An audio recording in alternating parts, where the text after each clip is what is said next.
بارات میں ہم صلاۃ التسبیح کیسے پڑھیں؟ یہ نماز جو صلاۃ التسبیح ہے اس کو بہت سارے لوگ پڑھتے ہیں، کوشش کرتے ہیں پڑھنے کی، لیکن کنفیوز ہو جاتے ہیں اور بار بار بھول جاتے ہیں۔ تو میں بہت ہی آسان طریقہ آپ لوگوں کو بتا دیتا ہوں کہ اگر آپ صلاۃ التسبیح پڑھنا چاہتے ہیں تو کس طرح سے پڑھیں اور کس طرح سے آپ یاد رکھ پائیں گے اور کس طرح سے آپ کنفیوز نہیں ہوں گے، کون سی تسبیح پڑھنا ہے اور کن باتوں کا آپ کو خیال رکھنا ہے۔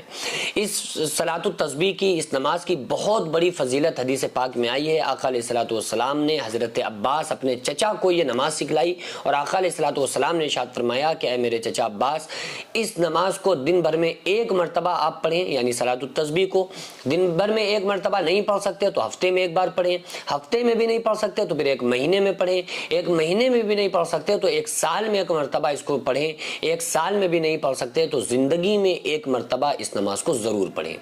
کیونکہ جو بندہ صلاۃ التسبیح پڑھتا ہے، اللہ تبارک و تعالیٰ اس کے اگلے پچھلے تمام گناہوں کو معاف فرما دیتا ہے، اور اس کے پچھلے اتنے چاہے کتنے بھی گناہ ہونا، چاہے سمندر کے جھاگ کے برابر اس کے گناہ کیوں نہ ہو، اللہ تبارک و تعالیٰ اس نماز کی برکت سے ان گناہوں کو معاف فرما دیتا ہے، تمام خطاؤں کو درگزر فرما دیتا ہے۔ اب یہ طریقہ آپ سمجھ لیجئے کہ جو ایزی طریقہ ہے، آسان طریقہ ہے، وہ کون سا ہے اور کس طریقے سے ہم اس نماز کو پڑھ سکتے ہیں۔ اس نماز کو، یہ نماز جو ہے نفل نماز ہے، اس نماز کی جو نیت کی جائے گی وہ نفل کی ہی کی جائے گی، اور اس میں جو نیت کا طریقہ کیا ہے، دل میں آپ نے ارادہ کر لیا کہ ہم صلاۃ التسبیح پڑھنے جا رہے ہیں، بس دل کے ارادے کا نام نیت ہے، زبان سے کہنے کی کوئی ضرورت نہیں ہے۔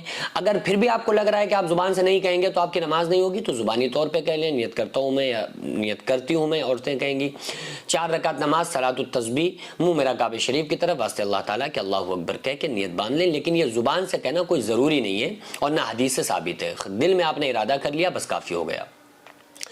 اس نماز کو پڑھنے کے لیے ایک تسبیح آپ کو، ایک کلمہ آپ کو یاد ہونا ضروری ہے، وہ تیسرا کلمہ ہے سبحان اللہ والحمد للہ ولا الہ الا اللہ واللہ اکبر۔ سبحان اللہ والحمد للہ ولا الہ الا اللہ واللہ اکبر۔ یہ تسبیح ہی اس نماز میں پڑھی جاتی ہے۔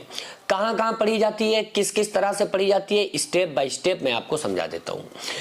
اس تسبیح کو 4 رکعت میں 300 مرتبہ آپ کو پڑھنا ہے، یعنی سبحان اللہ والحمد للہ ولا الہ الا اللہ واللہ اکبر۔ اس تسبیح کو، اس کلمے کو آپ کو 4 رکعت نفل میں صلاۃ التسبیح میں 300 مرتبہ پڑھنا ہے۔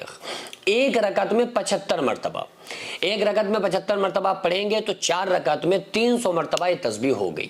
اب کہاں کہاں پر پڑھنا ہے، کیسے کیسے پڑھنا ہے، اس چیز کو آپ اور سمجھ لیں۔ آپ نے ایک سلام کے ساتھ آپ نے نیت باندھی کہ ایک سلام ہی، مطلب آپ کو 2 رکعت کے بعد سلام نہیں پھیرنا ہے، اس میں 4 رکعت ایک ساتھ پڑھنی ہے۔ آپ کو ان 4 رکعت کو 2 کر کے نہیں پڑھنی ہے، 2 سلام کے ساتھ نہیں پڑھنی ہے، ایک سلام کے ساتھ پڑھنی ہے، یعنی آپ 2 رکعت جب آپ کمپلیٹ کر لیں گے تو آپ کو کھڑا ہونا ہے، اس چیز کو آپ ذہن نشین رکھیں۔ 4 رکعت کی آپ نے نیت باندھی، نیت باندھنے کے بعد آپ کو ثنا پڑھنا ہے، سبحانک اللہم وبحمدک وتبارک اسمک وتعالی جدک ولا الہ غیرک۔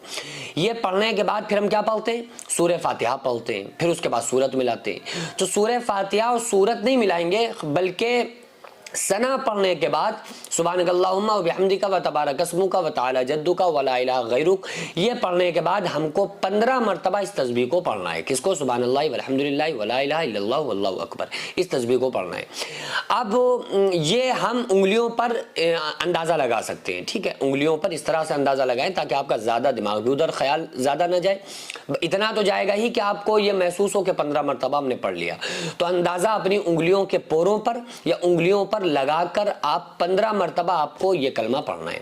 پھر اس کے بعد آپ کو سورہ فاتحہ پڑھنی ہے، پھر اس کے بعد آپ کو سورت ملانی ہے، پھر اس کے بعد رکوع میں جانے سے پہلے آپ کو 10 مرتبہ اس تسبیح کو پڑھنا ہے، پھر رکوع میں جانے کے بعد آپ کو 3 مرتبہ یا 5 مرتبہ یا 7 مرتبہ سبحان ربی العظیم، جو بھی آپ پڑھنا چاہیں، جتنی مرتبہ، 3 مرتبہ طاق عدد میں سبحان ربی العظیم، سبحان ربی العظیم، سبحان ربی العظیم پڑھا، اس کے بعد پھر 10 مرتبہ اس تسبیح کو پڑھنا ہے، سبحان اللہ والحمد للہ ولا الہ الا اللہ واللہ اکبر، اس تسبیح کو 10 مرتبہ پڑھنا ہے۔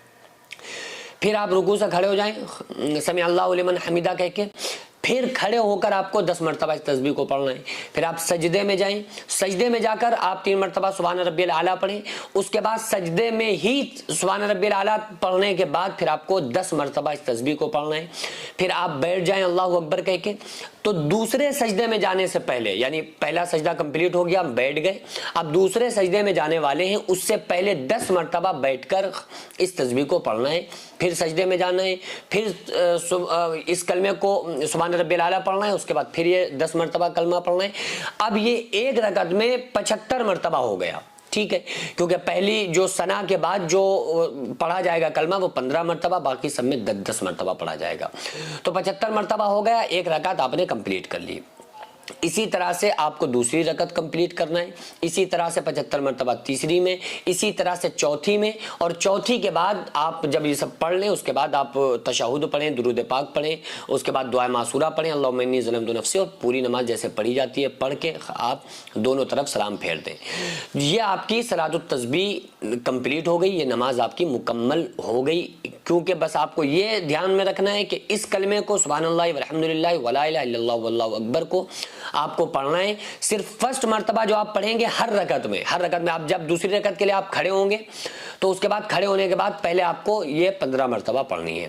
تو ہر رکعت میں شروع میں جو آپ پڑھیں گے نا سورہ فاتحہ پڑھنے سے پہلے ہر رکعت میں آپ کو 15 مرتبہ اس تسبیح کو پڑھنا ہے. باقی ہر رکن کے بعد, یعنی رکوع میں, سجدے میں, ایک سجدہ کرنے کے بعد جب بیٹھے, دوسرے سجدے میں سبحان ربی الاعلیٰ کے بعد, رکوع میں سبحان ربی العظیم کے بعد, اس میں آپ کو 10 مرتبہ پڑھنا ہے. تو اس طرح سے ایک رکعت میں 75 مرتبہ, 4 رکعت میں 300 مرتبہ یہ تسبیح ہو گئی, اور اس سے آپ کی نماز کمپلیٹ ہو جائے گی. جو مدرسہ آپ دیکھ رہے ہیں یہ لیڈیز مدرسہ ہے, جس کی زمین کو میں نے اپنا کھیت بیچ کر جس کو خریدا, اور 1 منزل تک بنانے کا فی الحال ارادہ ہے, انشاءاللہ بنا لوں گا. لیکن اس کے بعد اس میں کروڑوں روپے کا خرچ ہے. آپ لوگوں سے گزارش ہے زیادہ سے زیادہ اس میں تعاون کریں. اللہ تبارک و تعالیٰ اس کا اجر آپ کو 70 گنا آخرت میں, 10 گنا دنیا میں, اور مرنے کے بعد قیامت تک اللہ تعالیٰ اس کا ثواب آپ کو عطا فرمائے گا.